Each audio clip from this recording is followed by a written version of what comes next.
আপনি কি জানেন নেপালের পশুপতিনাথ মন্দিরে একবার এমন ঘটনা ঘটেছিল যেখানে প্রচণ্ড ভূমিকম্পে সবকিছু ভেঙে পড়ছিল। ঠিক তখনই মন্দিরের ভেতরের শিবলিঙ্গ নিজে নিজের অক্ষে ঘুরে দাঁড়ালেন আর ভূমিকম্প থেমে গেল। ১৯৮৮ সাল, নেপাল, ভোর ৪:৩৮। পশুপতিনাথ মন্দির, যেখানে ভগবান শিব সমগ্র সৃষ্টির রক্ষাকর্তা পশুপতি রূপে অধিষ্ঠিত।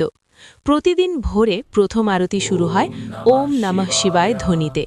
সেদিনও পুরোহিত ভগবত ভট্ট শর্মা আরতি প্রস্তুতি নিচ্ছিলেন। ঠিক তখনই মাটি প্রচণ্ডভাবে কাঁপতে শুরু করল।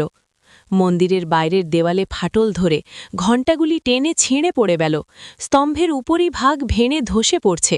লোকজন ছুটে পালাচ্ছিল। পুরোহিত প্রাণ বাঁচানোর চেষ্টা করলেন না, বরং ছুটে গেলেন গর্ভগৃহে থাকা শিবলিঙ্গকে রক্ষা করতে।